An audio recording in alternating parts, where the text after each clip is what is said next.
guys, Ramos, and today we are going to be talking about the Miami Dolphins and their second quarter of the season review, basically the mid-season review. Miami Dolphins have gone to their first 8 games, and the season has been going toward on an upwards trajectory, and it's really good for the Miami Dolphins. But with that being said, the first quarter of the season, which I already reviewed, Miami Dolphins were 1-3 at that point, which is not necessarily bad, but not necessarily good. At that point, I said, the Dolphins at this point in the year already have 1 win compared to about Week 7. Or I talked about this also in our Week 8 matchup against, I believe, the Jets. At this point in the year, the Dolphins didn't have a single win. So, obviously, having at least 1 win at that point was a very good thing.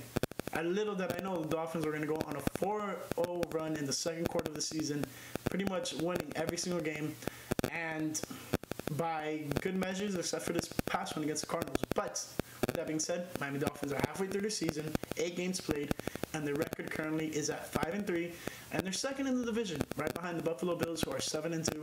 Obviously, the Jets and the Patriots are behind us, but the Patriots are 3-5, and the Jets are 0-9. So, obviously, the Jets are nowhere near going to be able to compete for the AFC East or in any type of AFC playoff picture. But the Patriots are still kind of there. There's still a possibility for them, but they basically need to win out the rest of the year. Now, could they do it? Possibly. Are they going to do it? I don't think so. But we're not talking about the Patriots in this video. We're talking about the Miami Dolphins. So, with that being said, we're going to talk about each of the last 4 games, which, quite honestly, have been amazing. So, we're going to start with Game 1, which is week, I believe, this was week 5. Yeah. Week 5, we played the San Francisco 49ers in San Francisco at Levi Stadium, and the Miami Dolphins win by a tremendous margin. It was so bad, like, it was crazy. Miami Dolphins win 43-17 against the San Francisco 49ers. Ryan Fitzpatrick has a damn near perfect game, and Jimmy Garoppolo has quite the opposite of a horrible game. So Patrick had 22 completions for 28 attempts, 350 yards, 3 touchdowns and no interceptions, 2 sacks for a loss of 8 yards. Jimmy Garoppolo had been taken out at halftime after performing pretty horrible. He was coming off an injury, but the next week the 49ers had a good game. But this week that we played them, did not have a good game at all. 7 for 17, 77 yards, 2 interceptions, sacked 3 times for a loss of 23 yards. This was the first game that we really saw the defense humming and really, coming out, and 1 forcing turnovers and just 2 forcing just putting pressure on the quarterbacks. So this is where the potential of the Dolphins defense really started coming to life, and it was really good. We didn't have anything crazy going on in the running game. Raheem Mostert was the San Francisco's leading rusher with 90 carries for 11 yards. 11 carries for 90 yards. And besides that, but in the passing game, we had 2 receivers who did really, really well. We had Preston Williams, who had 4 receptions, 106 yards, and a touchdown. Mike Gesicki, 5 receptions, 91 yards. And Devontae Parker, 2 receptions, 50 yards, and a touchdown. I know I didn't mention him as one of the 2, but we really limited the San Francisco passing game to 171 yards. And then C.J. Beathard lost the fumble, and Christian Wilkins recovered it. And then Jimmy Garoppolo also fumbled, but I think it went out of bounds. And then Jakeem Grant also fumbled. I think that one also went out of bounds. And our leading tackler for that game was Jerome Baker. But our biggest contributor on the defense was probably Xavier Howard with 2 pass deflections. We also had who had the most sacks in this game. We had 4 sacks, my bad. Landon Roberts, Zach Sealer, Emmanuel Ogbah, Andrew Van Ginkel, and Jerome Baker each had a sack. And I think I mentioned Emmanuel Ogbah. He's been having a really good quarter. This quarter was really good for him. Xavier Howard and Bobby McCain both had interceptions. About that. And I'm going to be highlighting this guy throughout the time of me covering this stuff. But Jason Sanders having a phenomenal season. Still hasn't missed yet, and hopefully we don't jinx him. So we're going to knock on some wood. And then let's talk about the next game. This next game was basically a gimme game. This was the first time ever in Dolphins time with Brian Flores as our head coach that we were favored to win the game, and I'm pretty sure we ended off with the right terms because the score was 8-24, Miami Dolphins beating the New York Jets. Obviously, the winless Jets had pretty much little to no hope of beating the Miami Dolphins, and this is pretty good because this is at least setting a precedent that the Dolphins are not that bad of a team anymore. And at that point, it got us back up to 500 with 3-3 on the season through our first 6 games. Joe Flacco was the quarterback. Yeah, I know Sam Darnold. Sam Darnold was not playing. Every time I watch the Jets games, Sam Darnold isn't playing. I don't know what the heck is wrong with him. But whatever. Joe Flacco didn't perform well. 21 for 44, 186 yards, an interception, sacked 3 times for a loss of 38 yards. Obviously, this is a game that Tua came in for a little bit for the final drive. He went 2 for 2, 9 yards. But Ryan Fitzpatrick was the story of the day. He had 18 completions, 27 attempts, 191 yards, 3 touchdowns, obviously 2 interceptions, one of those butt interceptions, which was kind of crazy, and 2 sacks for a loss of 8 yards. Now, nothing really crazy happened in the rushing game for kind of both teams besides Mal Gaskins had 18 carries for 21 yards, which is good, but, nothing crazy. And the passing game wasn't anything crazy for both teams at all. I mean, the leading receivers for both teams barely passed 50 yards. Brashad Perryman, 4 receptions, 62 yards. Jamison Crowder, 7 receptions, 48 yards. And then for the Dolphins, Adam Shaheen, 3 receptions, 51 yards, and a touchdown. And then Jakeem Grant, 4 receptions, 48 yards. Devontae Parker was next with 3 receptions, 35 yards. So nothing crazy. Preston Williams and Darren Smythe also caught a touchdown in this game. Obviously, the Jets were held. They were held scoreless, so we didn't let them score at all. The leading tackler, who is no longer on the team, Avery Williamson, was leading the team in tackles that game for the Jets. Bryce Huff had a sack. Brian Poole had 2 pass deflections. Quinn Williams had a pass deflection. Marcus May had a pass deflection, and that's about it. All the Jets' defense did. They were honestly not really doing much. Obviously, they got those 2 interceptions. One was by Brian Poole, and then the other one was by Marcus May. Xavier Howard also got an interception in this game. I think this was the 3rd game in a row that Xavier Howard had an interception in, which was really good. Really, really good. Eric Rowe was the Dolphins' leading tackler. He also had a pass deflection. Other highlighted plays, Emmanuel Ogbah had 2 sacks, and Bobby McCain had a pass deflection. Brandon Jones had a tackle for a loss, so did Landon Roberts. Zach Sealer. Sam McGovern had a pass deflection. Byron Jones had a pass deflection. Xavier Howard had 2 pass deflections. And that's about it for the defensive stats. Shaq Lawson got 2 QB hits. Nothing else really crazy. Jakeem Grant stays doing his thing on special teams, having decent returns. But nothing crazy. Jason Sanders, still perfect. And Matt Hawk, whenever he does come out to punt for the Dolphins, punting very good. Now, this was the game following the bye week. So we went into week 7, had the bye week. Week 8, we come out, and we played the Los Angeles Rams, who at that point in the year were, I believe, 5-2, and Dolphins were still 3-3 following that Jets win. But during the bye week, Miami names Tua Tagovailoa the Dolphins starter for the rest of the year. Lots of speculation, thinking, okay, Dolphins have the Houston Texans first-round pick this year. And Texans, quite frankly, up until this point, are really horrible. They only have 1 win until this past week, where they got a win against the Jaguars. That being said, Texans aren't looking good. Obviously, with that being said, the Dolphins have their number 1 pick, their first-round pick. And that could result into possibly a top 5 pick if things continue going on how they are. Now, does it mean that the Dolphins are going to draft another quarterback? Maybe. Is it very highly possible that's the case? I doubt it, because as we've seen, obviously not in this game, but in the Cardinals game, Tua looked really good. So if he continues doing very good, the Dolphins are in a good spot with having not only their first-round pick, but the Texans' first-round pick, who is going to be quite, at the worst, it can be top 10, which is beautiful. You know what I mean? But we could draft a very, very, very sought-out defensive player, tackle, who knows? It's just whatever happens is going to be good for the Dolphins with that pick. That being said,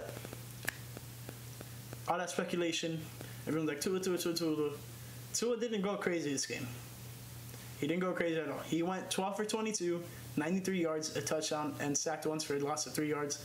And, I mean, that sack was crazy. He got pretty much body slammed. It was crazy. But Jared Goff was pretty much under duress every single time. A lot of his stats came very late in the game when it was pretty much all over. But Jared Goff went 35 for 61, 355 yards, 1 touchdown, 2 interceptions, 2 sacks for a loss of 15 yards. The rushing game was pretty much obsolete because at that point, most of the game they were just losing. And really, the Dolphins really didn't have to do much because in the first quarter, they had a touchdown. The second quarter, they had 3 touchdowns. So by halftime, the game was pretty much over. Like, honestly, myself watching the game, after halftime, it was kind of in and out of watching because I'm like, all right, this game is over. It was 10-28 for the most part of the game, and then they got a fourth quarter touchdown when the Dolphins defense kind of laxed up and was like, all right, can we just get out of here? Point is, some of these stats are kind of inflated for the Rams. Cooper Kupp, 111 receptions for 110 yards. Robert Woods, 7 receptions, 85 yards. And then after that, no one really eclipses 50 yards. Dolphins, not really anything else crazy too, because Darren Smythe had 2 receptions, 16 yards, and that was the leading receiver. But Devontae Parker did get a 3-yard touchdown, which was good because it was one of the Dolphins' only touchdowns on offense. Myles Gaskin had a rushing touchdown, which was good as well. So we scored on all phases of the game. We scored offensively, defensively, special teams, and on offense we did passing and rushing. So pretty much the Dolphins really couldn't be stopped that day. Honestly, we were doing good. Obviously, the Dolphins were playing a game that they didn't really need to throw the ball that much, so Tua wasn't really much on display. Fumbles. Jared Goff fumbled twice, lost both of them. Neebs Webster, oh my God, I just list so bad. He fumbled. Troy Hill recovered, and Leonard Floyd recovered a fumble, which was a Tua fumble. So Tua fumbled, he lost one. Myles Gaskin lost one. He fumbled and he lost one. Kyle Van Noy and Andrew Van Ginkel both recovered a fumble. Both of them almost took it to the house. Van Ginkel did, and it was pretty good. Defensively, Micah Kiser was the Rams' leading tackler with 6. Not much happening for the defense. Aaron Donald got a sack and 2 tackles for a loss. Kenny Young, Taylor Rapp had a pass deflection, so did Darius Williams. And Michael Brockers had a QB hit, and so did Aaron Donald. That was about it. And then Leonard Floyd as well. That was about it for the Rams. Now, when we look at the Dolphins, Jerome Baker was the leading tackler, and he had 2 pass deflections as well and a QB hit. Kyle Van Noy and Xavier Howard both had 2 pass deflections. Eric Rowe had 5 pass deflections. He was balling for the Dolphins. Christian Wilkins also had a pass deflection. QB hits. Zach Sealer had 3. You know, the stat sheet was very filled up for the Dolphins defense. Interceptions. Christian Wilkins and Eric Rowe both had interceptions, and obviously Tua did not throw an interception. Kick returns. Jakeem Grant didn't have the return on the kick return. He had on the punt return, 1 return for 88 yards, a touchdown. And like I said, Jay Sanders still stays perfect. Then it comes to last week, week 9, Miami Dolphins won a close one against the Arizona Cardinals, which, I mean, I was on the edge of my seat for most of the game because it was quite scary just watching Kyler Murray run around. I was hoping he wouldn't do that to us, and he did. But Dolphins ended up coming out on top, which was great. And we finally got to see a little bit more of Tua and see how his performance goes. He went 20 for 28, 248 yards, 2 touchdowns, no interceptions, and sacked 3 times for a loss of 27 yards. And then Kyler Murray had 21 for 26, 283 yards, 3 touchdowns, no interceptions, and was sacked once for a loss of 19 yards. So when you look at both of these stats, pretty identical stats. Tua threw the ball 2 more times and had 1 less completion than Kyler Murray. And Kyler Murray had a little bit more yards, but that's because, let's say, the Cardinals end up kicking that field goal. Pretty sure Tua's going to have a couple more completions on his stat sheet. So, because they were playing from behind to try to get that game-time field goal or try to get the game-winning or leading touchdown. But eventually, I'm going to talk about what happened after that. So This game we did not have Myles Gaskin, and we activated Jordan Howard, but he was not our leading rusher. Sullivan Ahmed had 7 carries for 38 yards. Tua was the next leading rusher with 7 carries for 35 yards. And then Jordan Howard had a touchdown. Now, rushing, Kyler Murray also rushed very well. 11 carries for 106 yards and a touchdown. I mean, he was pretty much running all over the field. There was one play that he was doing a QB read.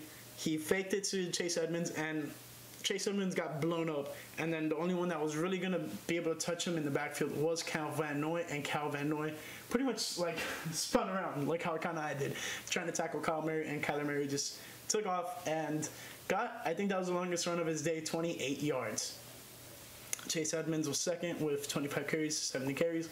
Kenyon Drake was out for this game. Now, reception leaders, Devontae Parker had 6 receptions, 64 yards. And Preston Williams was after him, 4 receptions, 60 yards, and a touchdown. His touchdown was very good, but the only problem is he got hurt on that touchdown. He left the game, didn't come back, and many are speculating it was dealing with his previous injury on his knee, but it was actually his foot. At first, they're saying it's not that bad, but now they're saying he's on IR, so that's unfortunate. Now, what do the Dolphins do? Just wait for him to come back. We had players step up like Matt Collins, who had a big touchdown. But besides that, Dolphins are a little bit in trouble with this injury bug that's hitting at least their receiver room. And it's unfortunate. You know, some of the offensive players are getting injured. Luckily, the defense is holding up pretty well. Injuries at this point in the year. But they gotta figure out what they're going to do offensively, because their leading running back, basically their leading receiver, are injured, and luckily one of who was also out was Matt Breida, but hopefully he comes back. He's questionable for this week against the Chargers, but I'm gonna talk about that in my next video. So going back to the game, Christian Kirk, 5 receptions, 123 yards, a touchdown, and he had a big reception late in the game, which put them basically in field goal range. Larry Fitzgerald was next with 4 receptions, 54 yards, and obviously DeAndre Hopkins was very limited by Xavier Howard with no catches in the first half. Second half, he went 3 for 30. Nothing crazy. Shaq Lawson recovers a fumble that was obviously from Kyler Murray. And Andy Isabella, he fumbled, and he recovered it. And the stat sheet doesn't say he recovered, but he recovered. Jerome Baker was our leading tackler with 7 tackles. Eric Rowe had a tackle for a loss. Emmanuel Ogbah had a sack and a pass deflection. Calvin Noy had a tackle for a loss, a pass deflection. Zach Sealer had a QB hit. Shaq Lawson had 2 QB hits and a tackle for a loss. What else? Cameron Grugier-Hill had a tackle for a loss. So defense wasn't doing anything crazy because it was very hard limiting Kyler Murray, because most of his play was just running around the pocket and just cutting out and just pretty much exposing the Dolphins' defense. But it wasn't anything too bad against the Dolphins, especially because, you know, they've been having struggles with these scrambling quarterbacks. So if we come to face one in the playoffs, like a Lamar Jackson or something, Dolphins probably will be in very big trouble. But looking unlikely, but we just got to see what happens. Next, the Cardinals defense had 7 total tackles from Jordan Hicks. He was the leading tackler. He had 1 tackle for a loss, so did Devondre Campbell. Hassan Reddick had 2.5 tackles for a loss, with Corey Peters was the other half of that. Josh Morrow had 1 tackle for a loss, and Marcus Golden had a tackle for a loss, pass deflection, and that was about it for their defense. The defense for the Cardinals did not look really good, given they have some injuries going on there, and it's not looking good for them. Most of the second half of the game, Noah Igbenogany was returning kick returns, which was interesting to see, but he has done it in college, so he's experienced at that, so it's nothing crazy. And yeah, Jason Sanders remains perfect, while Zane Gonzalez blows the game-tying field goal. So he went 1 for 2 on field goals and then 4 for 4 on extra points. Pretty much having the game tied at 31-31. Dolphins kick a field goal, take the lead, and close out the game with a win. A big win, by the way, because it put them up to 5-3. And this is probably a better start than most people expected for the Miami Dolphins. And this is somewhat along the tracks of what I expected for the Dolphins to have this season. But, you know, I always had to stay kind of level-headed and kind of take it week by week, day by day, and see what happens with this team. I would like for them to win every game, but I know that's not the perfect outcome for the Dolphins. But it is what it is sometimes, you know. Sometimes we take the L's to like the Seahawks, Bills, and Patriots. Those are the only teams we lost to this year so far. But, you know, there's difficult opponents coming down the pipeline at the end of the season. So it'll be interesting to see what happens. But I really do think this team has a great chance for success. So where does that lead me off at? Ryan Fitzpatrick is still our leading passer because obviously in Tua's first 2 games, he's not going to throw for 1,500 yards, right? Myles Gaskin is our leading rusher, and Devontae Parker is our leading receiver. Now, defensively, who is our leader? Jerome Baker is leading the team with 65 tackles, 2 sacks. Emmanuel Ogbah is our sack leader, and Xavier Howard has 4 interceptions, which is tied for first in the NFL, I believe.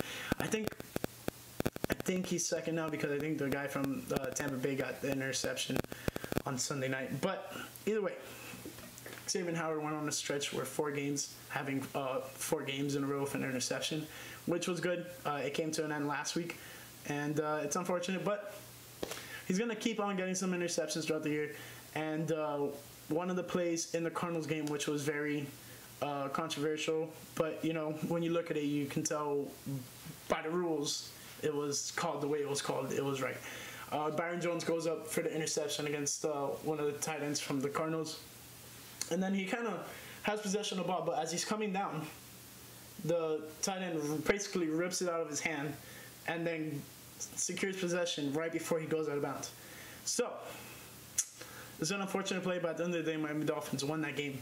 And hopefully there's not too many of those controversial plays that go on throughout the season, because if that is, I'm going to pull out all my hair that I've been growing throughout this quarantine. But yeah, Miami Dolphins finished their first half of the year 5-3, second in the division, and the last game of the year is against none other than the AFC East leading divisional team, Buffalo Bills. Where am I going with all this? Miami Dolphins' next 4 games are not necessarily the hardest, but not necessarily the easiest. Play the Chargers, who are a good team. Believe me when I say this. They're a good team, but they keep blowing leads. And they're looking like the pretty much Atlanta Falcons, if you guys know what that meme is. And then the Denver Broncos, decent team. Jets, worst team in the NFL. Bengals, decent team. But those 2 games I mentioned, Chargers and Bengals, are going to be very highly anticipated games. Obviously, Justin Herbert and Tua Tagovailoa drafted back-to-back. So we're going 5th overall, Herbert going 6th overall. And then obviously Joe Burrow going number 1 overall to the Bengals. So those 2 matchups are going to be very, very highly anticipated games. But then the last 4 games of the season against the Chiefs, Patriots, Raiders, and Bills, those are going to be very tough teams. 3 of those 4 are pretty much almost guaranteed playoff teams, if you kind of look at it. Like right now in the playoff picture, those are 3 out of the 4 teams are fighting for a playoff spot right now. Patriots, obviously not with their 3-5 record, but they very well could be at the very end of the season. So you'll never know until that happens. But that being said, I'm very happy about the Dolphins' progress. At this point in the year, last year we were 1-7, and this point in the year, 2020, we are 5-3, and it's looking good. Things could get a little bit better. Just some minor complaints. Just we need to get a better rushing game. But right now it's working. The defense is looking good. We just need a little bit more parts in the future, and I feel like key pieces, and we'll be very, very good on our defensive front. Secondary, looking good. Everything could be better, but as what things stand at right now, it's looking very good. I don't want to keep rambling and keep on you guys on here, so that is about it for this video. Hope you guys enjoy it, and if you haven't done it yet, follow me on Twitter and Instagram at @BioSRamos. Don't forget to subscribe. Click the post notification bells if you haven't done it yet, and also give this video a nice thumbs up and comment. Let me know what you guys think of the Miami Dolphins mid-season so far, how they're doing so far in the first 8 games of their season, and hope you guys enjoy. Thank you very much. Fins up.